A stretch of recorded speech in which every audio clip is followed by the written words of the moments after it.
Hey everyone, and welcome to today's Explainer. Today we're tackling the classification and biomarkers of testicular neoplasms. Now I know exactly what you're probably thinking. You're bracing yourself for this heavy, dry medical list that you're just going to have to memorize by rote repetition. But actually, scratch that. I want you to completely shift your perspective today. What we have in front of us isn't a tedious list at all. It's more like a secret code, just waiting to be cracked. We're going to decode the language of these tumors together, and by the end of this, you're going to see exactly how these medical terms essentially define themselves. To crack this code, we have to start with a very simple, yet profoundly important number, 2. When it comes to understanding testicular cancer, absolutely everything begins by splitting the entire topic into exactly 2 types. Before you get lost in the weeds of complex terminology, varying treatments, or specific biomarkers, you just need to anchor your mind to this primary fork in the road. There are 2 paths, and grasping this dual structure is literally the key to mastering the whole shebang. Okay, let's dive into this fundamental branching taxonomy map. Picture 2 distinct paths, seminoma on one side and non-seminoma on the other. This is your master framework. Every single piece of data, every tumor marker, and every cell type we discussed today is going to fall neatly into one of these 2 buckets. By keeping this simple seminoma versus non-seminoma structure in your head, you create a perfect mental filing cabinet for all the details that follow. Section 1. Decoding the seminoma, cracking the S and NOMA rules. I absolutely love this part because we're going to reframe these specific medical terms not as abstract jargon, but as brilliant built-in cheat codes for your exams. Let's break down the word seminoma. Everything you need to know is hidden right there in plain sight. Let's look at the first letter, S. All the key characteristics start with S. A seminoma is a small cell tumor, and because it's a small cell type, it's highly sensitive to SSRT, which is radiation therapy. So right there, the letter S gives you the cell type and the treatment sensitivity. But it gets even better. Look at the second part of the word, NOMA. We can use NOMA as a direct memory hook for normal, specifically a normal AFP level. AFP is a protein biomarker, and in a pure seminoma, this protein level stays totally normal.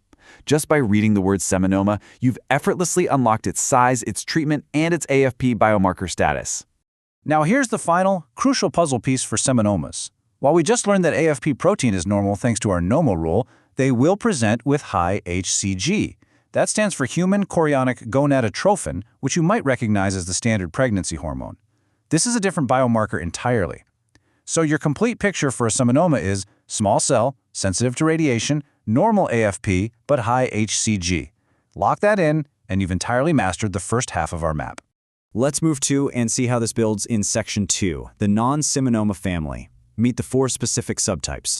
As we shift our focus away from the seminomas and onto this second main branch, we find that the non-seminoma bucket isn't just one thing. It's a family made up of 4 very distinct subtypes. We have the teratoma, the embryonic type, the yolk sac, and the choriocarcinoma. Now I know they might sound a bit intimidating at first glance, but I promise they are incredibly descriptive. They're setting the stage perfectly for our final, ultimate decoding session. Section 3. Cracking the biomarker code, connecting names to biological reality. This is where everything really clicks into place. We're going to look at how the literal biological translations of these non-seminoma names tell a highly logical, deeply memorable story about their specific tumor markers. You aren't going to have to guess which biomarker goes with which cancer because the name itself is going to explicitly tell you. To do this efficiently, I want to introduce a very simple 3-step mental framework that you can use whenever you encounter one of these terms out in the wild. Step 1, you simply look at the cancer name. Step 2, you find the biological meaning behind that name. What is it actually referring to in human development? And step 3, you identify the resulting elevated biomarker based purely on that biological meaning. It's a direct chain of logic, name to meaning to biomarker.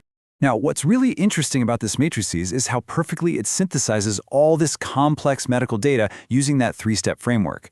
Let's read across. First, yolk sac. What's the biological meaning of a yolk sac? Well, it's fundamentally made of protein, therefore the result is that it produces high levels of AFP, which is our protein biomarker. Yolk sac equals protein equals high AFP. Next, embryonal. Think about what an embryo is. An embryo is the starting point that has all things, right? It has the potential to become every part of the body. Because the embryo has all things, the result is that it will have high levels of both biomarkers, high AFP and high HCG. Finally, choriocarcinoma. Biologically, this type comes directly from the placenta. And what hormone is famously produced by the placenta? HCG. the human chorionic gonadotropin we just talked about. Therefore, the result is high HCG. Do you see how incredibly elegant that is? You just follow the biological reality straight to the correct biomarker. I really want to highlight this specific rule because it brilliantly illustrates the power of understanding the why behind the what. Embryonal type equals embryo have all things, so we'll have high both AFP and HCG. By looking at the true meaning of the word embryo, you take a boring, easily forgotten list of medical facts and transform it into a highly logical, truly unforgettable story. We've taken what initially looked like a daunting wall of medical jargon regarding testicular neoplasms, split it cleanly in two, and used the names themselves to reveal the cell types, the treatments, and the exact biomarkers. It's all hidden right there in the words. So, I want to leave you with this provocative thought today. Now that you know the code, and you've seen how logical these classifications really are, will you ever look at medical terminology the same way again? Keep looking for those hidden codes, keep asking why things are named the way they are, and most importantly, keep enjoying the process of learning. Thanks so much for joining me on this explainer, and I'll catch you next time.